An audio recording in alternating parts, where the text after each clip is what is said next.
This was the short note of work. Work का short note देखा हम लोगों ने, वर्क में थोड़ा और भी है। Will see work in terms of its components. See work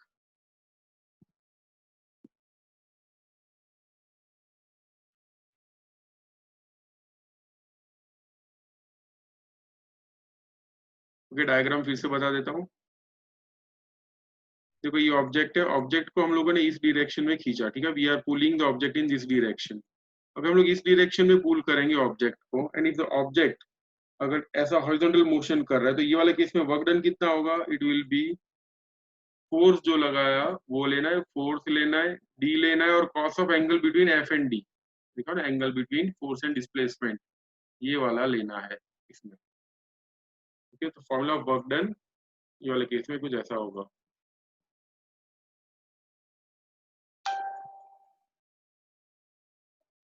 तो work in terms of its components,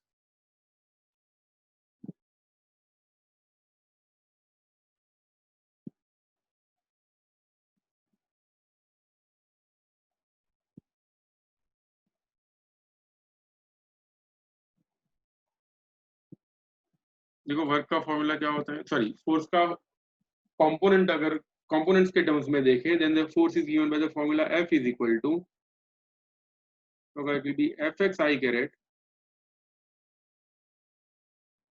plus Fy j caret plus Fz k caret. This is the formula of force in terms of its components. और position की बात करें, position का equation होता है X आई caret plus Y जे caret plus Z के caret, this is the position in terms of its components. तो इन दोनों का डॉट प्रोडक्ट लेंगे तो हमको मिलेगा वर्क। तो W is equal to F dot R, F dot D, F dot S, कुछ भी बोल सकते हैं, एफ डॉट आर। तो will get therefore W is equal to F, यानी क्या होगा, it is F X I caret plus F Y J caret plus F Z के कैरेट डॉट वेक्टर आर के लिए क्या होगा, it will be x I caret plus Y J caret plus Z के carat. सही है ना? बताएगा कोई आगे का स्टेप क्या होगा, डायरेक्ट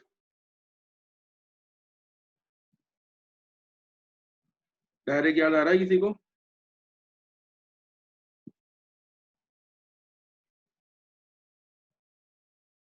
जैसे अगर अभी हम लोगों ने पढ़ा था थोड़ी देर पहले ही, if vector A is equal to A x I caret plus A y J caret plus A z के caret, and if vector B is equal to B x I caret plus B y J caret plus B z के caret, then vector A dot vector B कितना होता है, it is A x B x plus A y B y plus A z B Z. याद आया ये property, property number 5।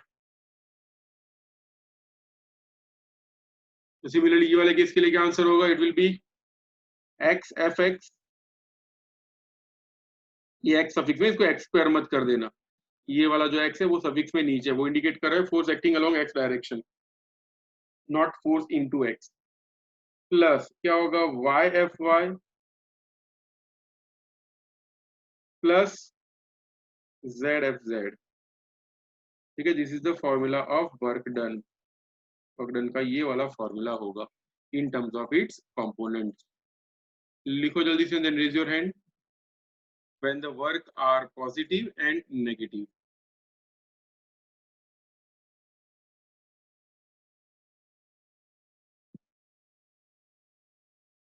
Positive and negative work. तो work कभी कभी positive भी होता है, कभी कभी नेगेटिव भी होता है। Will see when the work is negative. ध्यान देना, work is a scalar quantity,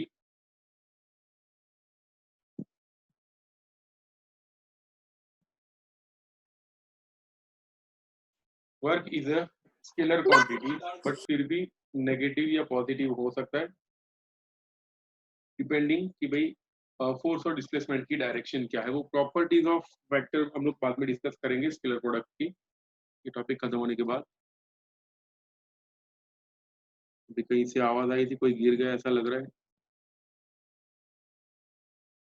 is everyone okay? ठीक है, चलो आगे बढ़ते हैं कि पॉजिटिव एंड नेगेटिव वर्क से पहले ये बताओ cos जीरो की वैल्यू क्या होती है? What is the value of cos zero? Yes, 1 सही आंसर है। cos 90 कितना होगा?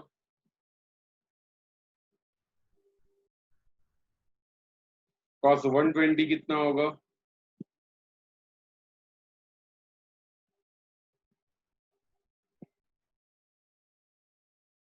Yes, both the answer given by Atreya. cos 120 कितना होगा ये बताओ।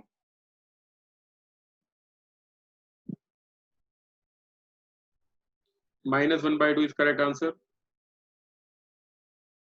चलिए, -1/2 आ रहा है वो नहीं पता आपको, कोई प्रॉब्लम नहीं, बट नेगेटिव आएगा वो समझ में आ रहा है। Answer will be negative. Negative कैसे आएगा वो बता देता हूँ। How will it be negative? Circle, circle में y एक्सिस, x एक्सिस, थोड़ा ऊपर कर देते हैं x एक्सिस को, इसको भी थोड़ा। This is called first quadrant, this is called the second quadrant, this is the third one, और ये है फोर्थ वन। ठीक है, 4 quadrant, 1 2 3 4। All should take coffee. All STC is the rule to remember. All STC। तो अगर आपको ये value दी हो cos ऑफ 150 डिग्री, तो 150 डिग्री कौन से क्वाड्रेंट में आएगी ये तो बताओ। 150 डिग्री कौन से क्वाड्रेंट में आएगा? देखो यहाँ पे 0 होता है, यहाँ पे 90 होता है, दिस इज 180, 270, 360। चलो वही सही है, सेकंड क्वाड्रेंट में आएगा। एंड सेकंड क्वाड्रेंट में कॉस की वैल्यू कैसी होगी? देखो सेकंड क्वाड्रेंट में सिर्फ एस पॉजिटिव होगा, यानी साइन पॉजिटिव होगा, और उसका रेसिप्रोकल जो कोसेक है वो पॉजिटिव होगा। Rest of the trigonometric functions will be negative in second quadrant. तो सेकंड क्वाड्रेंट में कॉस की वैल्यू होती है नेगेटिव। सेकंड क्वाड्रेंट में कॉस की वैल्यू होगी नेगेटिव, इसीलिए cos 150 हो, cos 120 हो, cos 91 हो, इन सब की वैल्यू होगी नेगेटिव। ठीक है, वैल्यू अभी फाइंड नहीं करनी, पहले इतना कंसेप्ट क्लियर कर लो that if the angle is greater than 90 degree answer will be negative. चलो एग्जैक्टली 180 डिग्री पे क्या आंसर होगा? What is cos of 180?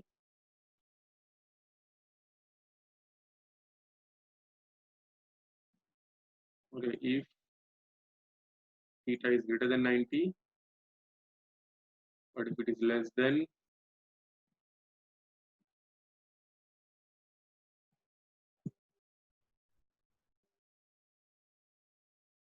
ये तो मैथमेटिकल में थोड़ा फिर घूम जाता है, तो ऐसे लिख सकते हैं direct, if theta is in between 90 and 180, cos theta will be negative. ठीक है, cos थीटा की वैल्यू नेगेटिव होती। ये एक स्टेटमेंट दिमाग में जाना चाहिए, और दूसरा ये याद रखना है आपको, cos ऑफ 180 की वैल्यू होती है -1। ये बता दिया मैंने पहले भी, cos 180, the value of cos 180 is always -1। तो ये थियरी स्टार्ट करने से पहले कहीं पे ये दोनों चीजें लिख लो, ये दोनों।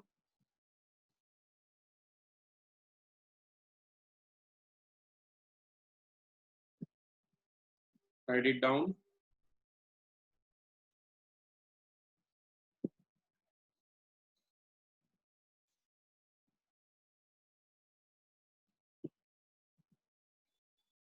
ये तो पता ही है ना, फर्स्ट क्वाड्रेंट में सारे के सारे पॉजिटिव होते, ठीक है। In first quadrant, all the trigonometric functions are positive.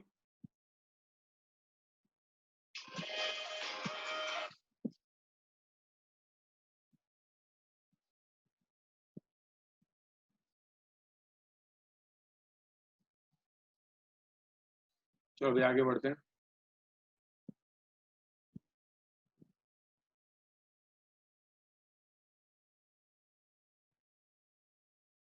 Positive and negative work. सबसे पहले देखते हैं वर्क पॉजिटिव कब होगा. When is the work positive. देखो वर्क का क्या फॉर्मूला होता है. W is equal to F dot D, F dot R, F dot S, कुछ भी लिखो. therefore W is equal to FD cos theta. If theta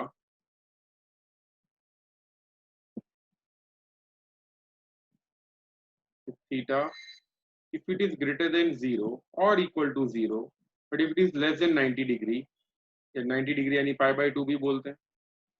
okay. If अगर angle ऐसा हो तो cos थीटा कैसा होगा. Is positive. therefore ये वाले केस में वर्क भी कैसा होगा. Work will be positive.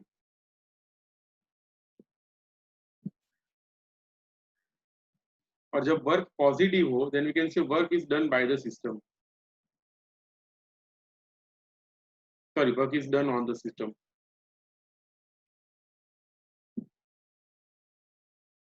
याद रखना, work is done on the system.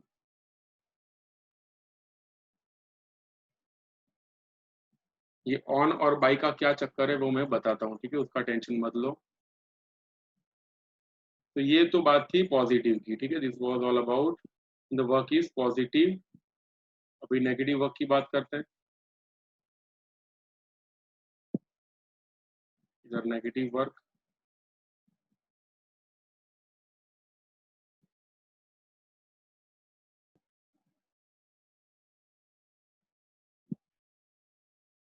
फिर से वर्क का क्या फॉर्मूला होता है. W is equal to F dot D.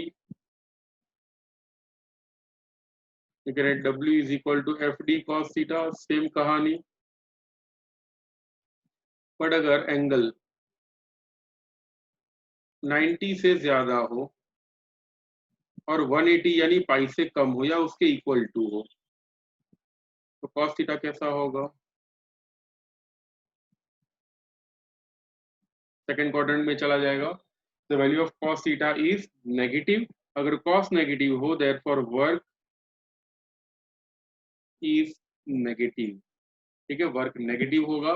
therefore we can say work is done by the system. क्या बोलते हैं. Work is done by the system. ये बाय और ऑन में फर्क होता है बहुत. Bye the system start writing. उसके बाद ये ऑन और बाय में क्या डिफरेंस है वो मैं बताऊंगा. सर नेगेटिव वर्क वापस एक्सप्लेन करो ना, आवाज क्रैक हो. आगे बढ़ते. अब ये बताऊंगा कि ये पॉजिटिव वर्क कैसे होगा. Positive work it is nothing to do with the textbook. Textbook में ये सारी चीजें नहीं देखने को मिलेगी और एग्जाम में भी आपको ऐसे नहीं लिखना है. बड़े दिमाग में रखना है ऐसे सब चीजें. Positive work. मान लो this is a spring.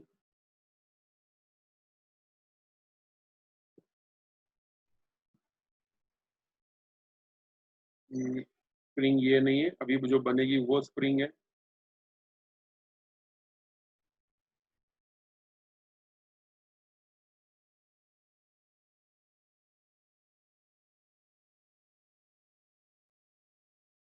This is the system of the spring.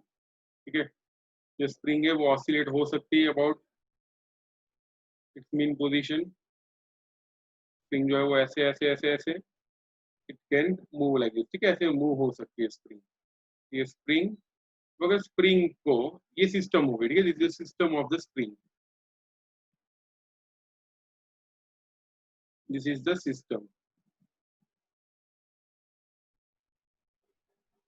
ठीक है, अब अगर if you are pulling this spring in this direction, ठीक है, आप लोग स्प्रिंग को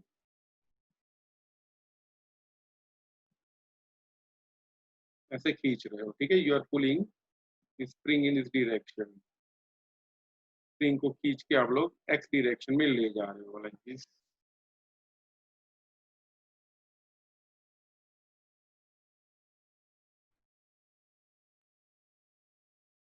स्प्रिंग को खींच के एक्स डायरेक्शन में ले जा रहे हैं, जा नहीं रही है, पर मान लो ये डायरेक्शन में ले जा रहे हो, लाइक दिस।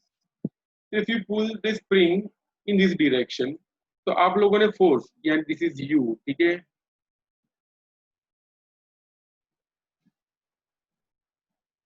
तो दिस पर्सन, ये पर्सन का कुछ नाम दे देते हैं, चलो पर्सन ही रखते हैं,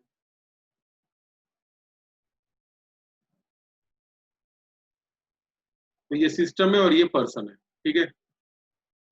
अब देखो, फोर्स ये इस डायरेक्शन में दे रहा है, this is the direction of force. Spring का जो भी डिस्प्लेसमेंट होगा वो भी इसी डायरेक्शन में ही होगा, spring will get stretched, spring spring जो है वो स्ट्रेच होगी, और वो जो स्ट्रेच होके इस डायरेक्शन में जाएगी, spring will go in this direction, spring ऐसे जाएगी आगे। तो स्प्रिंग का डिस्प्लेसमेंट और ये फोर्स दोनों एक ही डायरेक्शन में। तो यहाँ पे वर्क किसने किया, ये पर्सन ने किया या स्प्रिंग ने किया, बताओ जल्दी से। स्प्रिंग को खींचा, फोर्स इस डायरेक्शन में लगाया, और displacement of the spring also is in the same direction. ये किसने वर्क किया, स्प्रिंग ने वर्क किया या इंसान ने वर्क किया?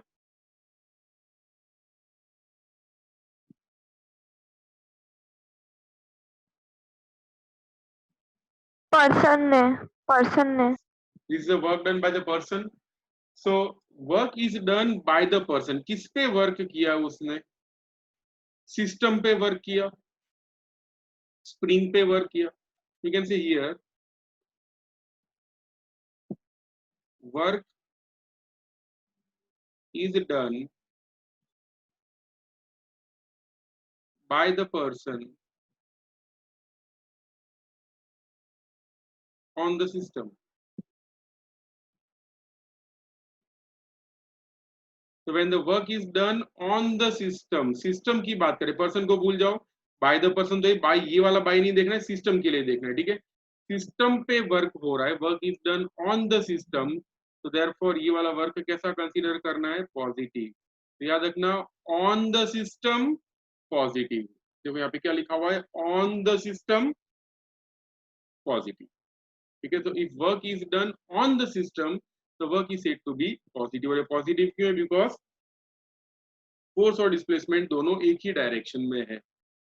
ओके, ये डायग्राम ड्रॉ करके जो हाईलाइटेड लाइन है ये सब कुछ लिखना है आप लोगों को, और उसके बाद बताता हूँ work is done by the system कैसे होगा।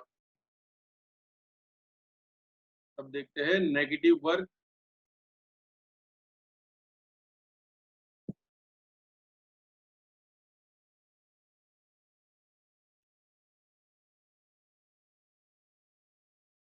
सेम टाइप की सिस्टम इमेजिन करते हैं, हैविंग अ स्प्रिंग और पर्सन भी है, second spring, person is pulling the spring in this direction,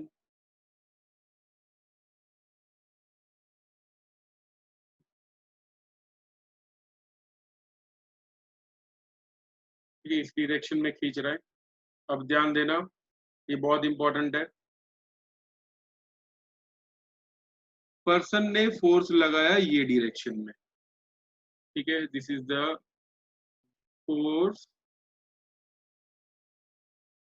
displacement of the spring also is in the same direction.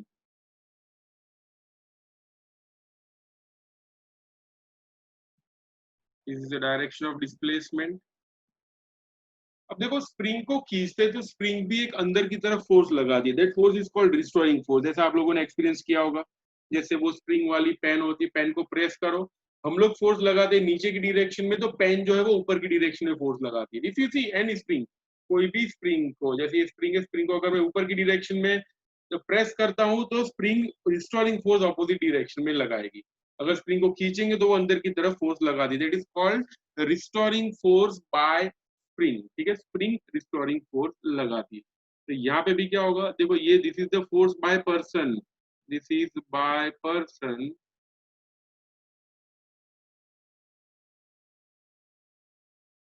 ठीक है, this is force exerted by the person. और spring जो force लगा रही है, स्प्रिंग वो कौन सी डायरेक्शन में होगा, देखो इसको खींच रहे हैं, तो वो स्प्रिंग इस डायरेक्शन में फोर्स लगाएगी।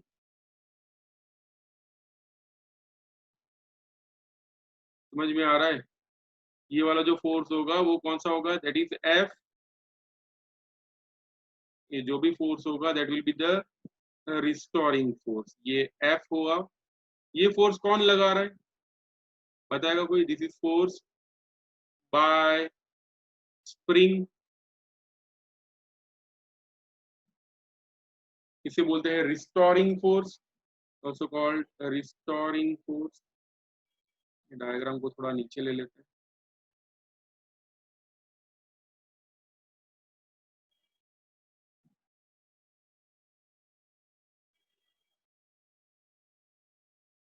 फोर्स को क्या बोलते हैं, restoring force.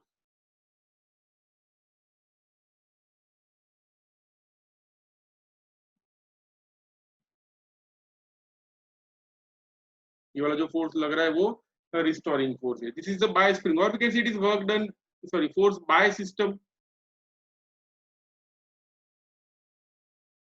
Now if we calculate work done, ध्यान देना,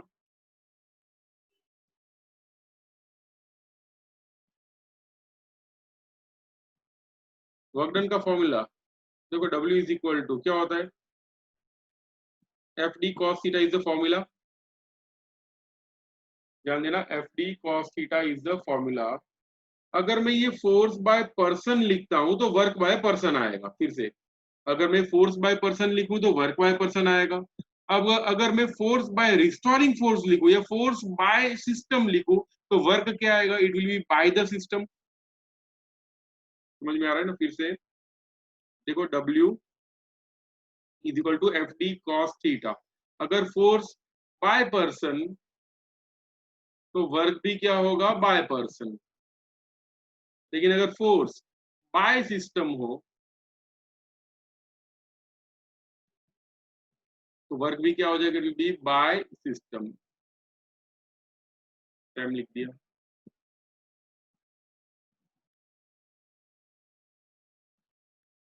ठीक है, तो वैसे यहाँ पे भी क्या होगा, work is done by the system,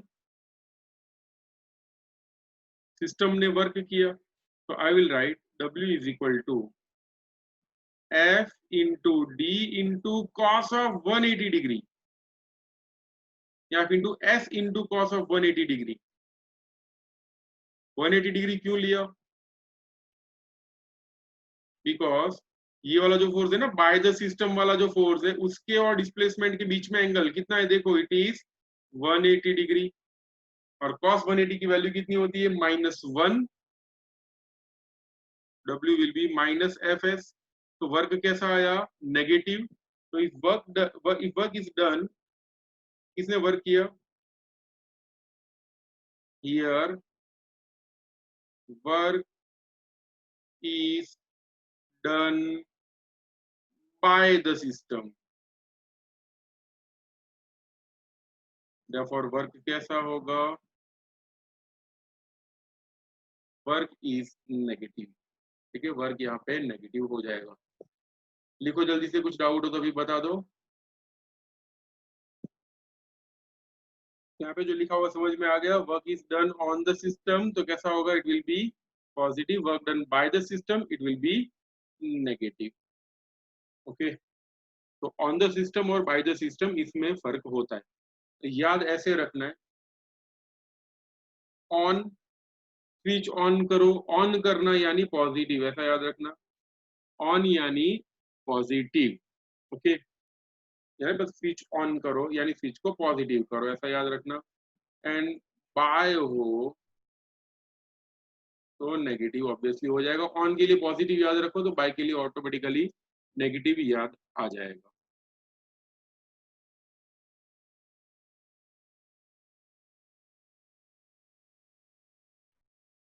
आगे देखते हैं important physical quantity,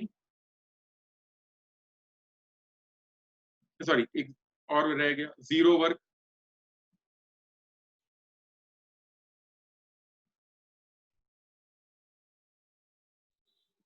work zero बहुत सारी कंडीशन में हो सकता है, तो W is equal to F D cos theta,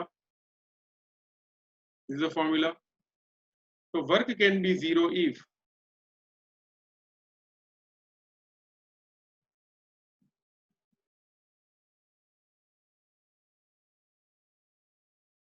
work zero कब हो सकता है, जब एफ जीरो हो, F is equal to zero, यानी फोर्स अप्लाई ही ना करे तो वर्क जीरो होगा। दूसरे केस में फोर्स अप्लाई करे बट डिस्प्लेसमेंट ना हो, जैसे पुशिंग अ वॉल,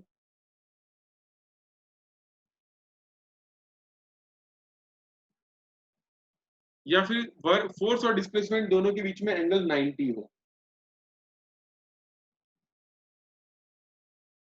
और you can write F is perpendicular to distance displacement. यानी अगर मान लो ये स्प्रिंग या कोई भी चीज, उसको मैं इस डायरेक्शन में खींच रहा हूं, दिस इज फोर्स, अगर मैं ये डायरेक्शन में डिस्प्लेसमेंट कैलकुलेट करूं, हो ही नहीं रहा, अगर कैलकुलेट कर भी लेता हूं तो दोनों के बीच में एंगल कितना होगा, 90, in that case work done will be zero. तो एंगल अगर 90 हो तो भी वर्क जीरो होता है। Force is perpendicular to displacement then also it is zero. जल्दी से लिख लो ये, let's see what is a conservative force. क्या देखेंगे कंजर्वेटिव फोर्स के बारे में।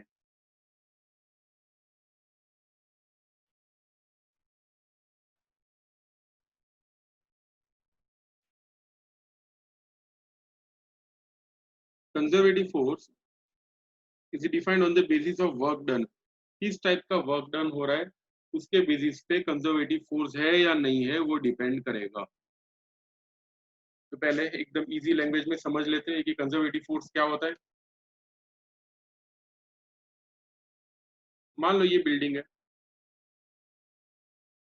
बिल्डिंग में नीचे जो ग्राउंड फ्लोर,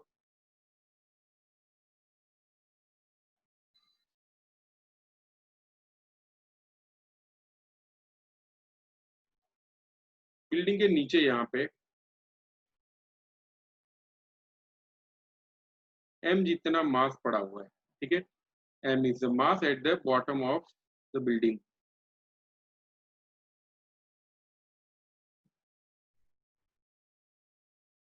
ऐसा ले लेते हैं, yes this is the mass m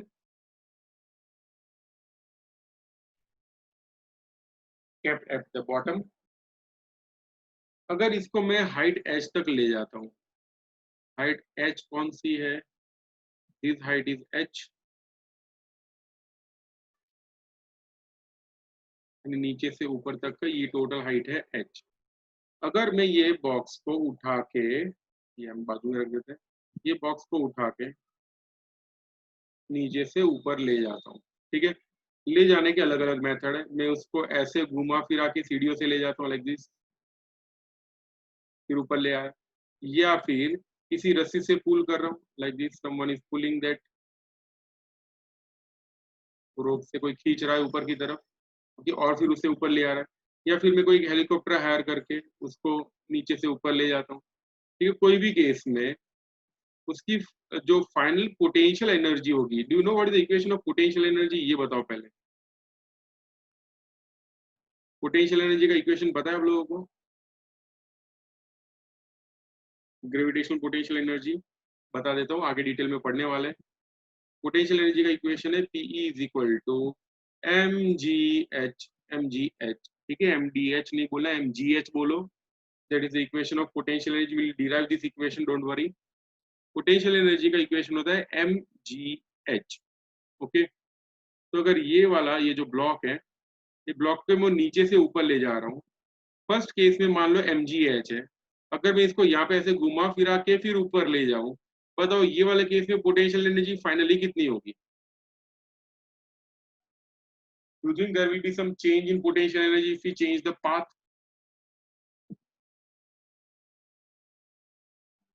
final potential energy में क्या चेंज आएगा, देखो मास चेंज होगा अगर मैं पाथ को अलग अलग पाथ से ले जाऊं तो, देखो मान लो मैं इसे सीढ़ियों से ले जाऊं या हेलीकॉप्टर से ले जाऊं या फिर रस्सी से खींच के ले जाऊं, do you think there will be change in any mass? Mass में चेंज होगा? नहीं होगा। Acceleration due to gravity change होगी, जो वैल्यू है 9.8, वो मैं अगर हेलीकॉप्टर से ले आऊं तो पूरे वर्ल्ड के लिए जी का वैल्यू तो वही रहता है ना 9.8, उसमें कोई चेंज नहीं होगा। और हाइट जो फाइनली अचीव हो रही है, वो मैं हेलीकॉप्टर से ले जाऊं या सीढ़ियों से या कुछ भी करूं, फाइनल हाइट जो अचीव होगी वो भी सेम होगी। ओके, तो यहाँ पे एम जी एच तीनों के तीन चेंज नहीं होंगे, it is not dependent on the path. ये वाले केस में क्या हो रहा है, final potential energy achieved. Okay, final potential energy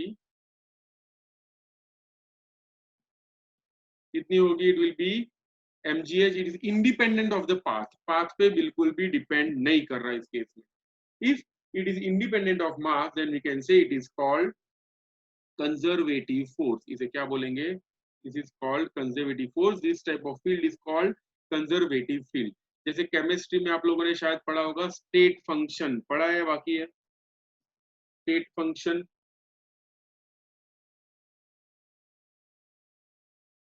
chemistry में स्टेट फंक्शन पढ़ा आप लोगों ने,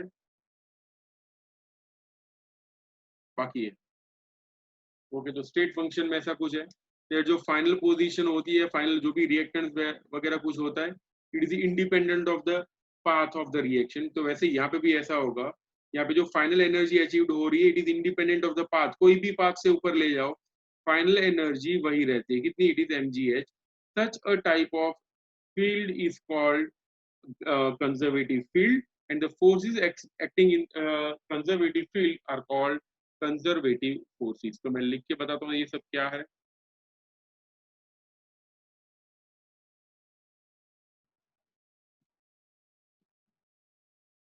if the final potential energy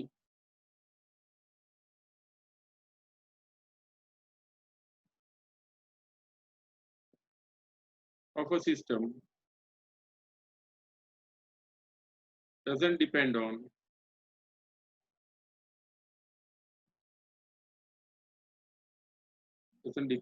its path, then such a field is called conservative field।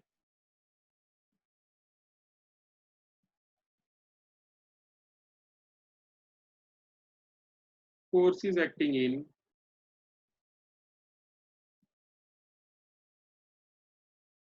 conservative field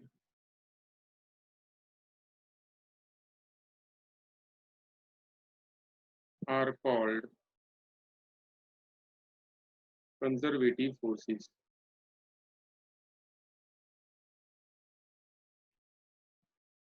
Okay, this is the short note on conservative force. ठीक है, सिर्फ इतना ही लिखना है, कंजर्वेटिव फोर्स के बारे में पूछे सिर्फ इतना सा लिखना है, एग्जाम्पल देना है। एग्जाम्पल के लिए अभी जैसे देखा, gravitational field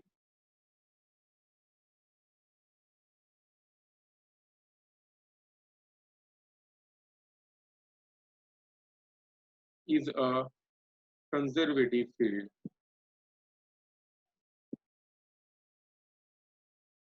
and also the gravitational force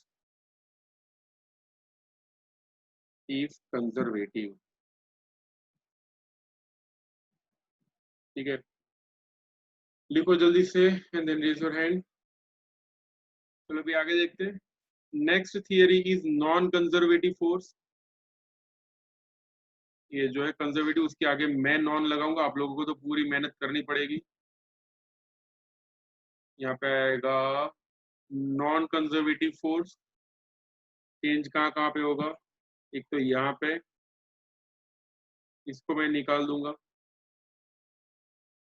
if the final potential energy of a system depend on its path, path भी depend करेगा, तो उसे क्या बोलेंगे, it is called non conservative field। अभी कंजर्वेटिव के आगे सिर्फ नॉन आ जाएगा, यहाँ पे हो जाएगा नॉन।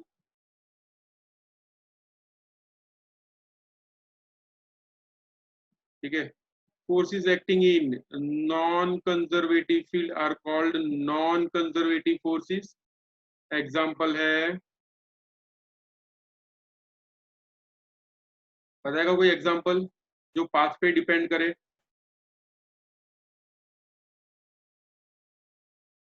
बोलो भाई, पाथ पे डिपेंड करे वैसा फोर्स कौन सा है?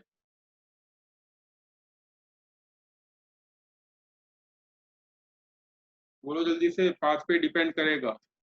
यानी मान लो जैसे अपने दो लोग, जैसे आद्रय एंड रिदम, इन दोनों को मैं नई बाइक लाके देता हूँ, मान लेते हैं ऐसा।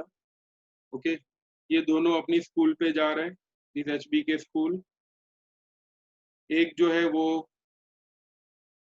खड्डे वाले रास्ते से जाता है, एक सीधा चला जाता है। बताओ फाइनली जो बाइक की कंडीशन होगी, या फिर फाइनली बाइक के पास एनर्जी बचेगी। एनर्जी कैसे बचेगी? In the form of fuel. ठीक है, फ्यूल के फॉर्म में एनर्जी बचेगी। वो पाथ पे डिपेंड कर रही है या नहीं कर रही? डिपेंड करेगी। डिपेंड करेगी। तो ये वाले केस में खड्डे वाले रास्ते में क्या ज्यादा लगता है? एक्चुअली तो बहुत सारे फोर्सेस ज्यादा लगते हैं, but overall we can say frictional force ज्यादा लगता है। क्या लगता है? Frictional force is greater. तो फ्रिक्शनल फोर्स जो है वो पाथ पे डिपेंड करता है। ठीक है, तो एग्जांपल, फ्रिक्शनल फोर्स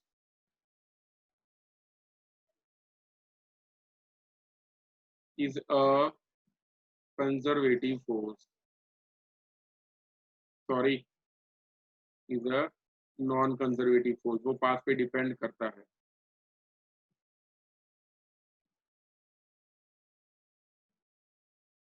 ठीक है, फ्रिक्शनल फोर्स का कोई फील्ड नहीं होता, इसलिए हमें फील्ड मैंने नहीं लिखा हुआ। लिखो जल्दी से। Next theory is work energy theorem.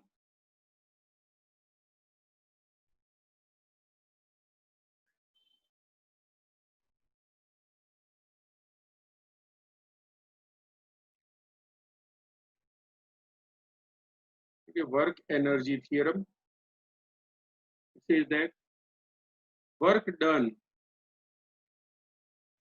जो भी वर्क होता है, is always equal to change in kinetic energy. Work done is equal to change in kinetic energy, that is W is equal to delta K। Next time इसका मैं proof बताऊंगा। अभी के लिए लिख लो, इसका स्टेटमेंट भी लिखना है। स्टेटमेंट कुछ ऐसा होगा, तो work done by the net force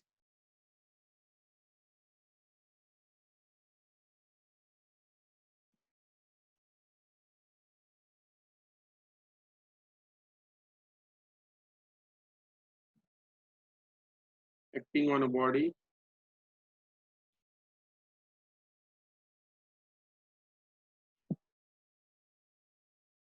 is equal to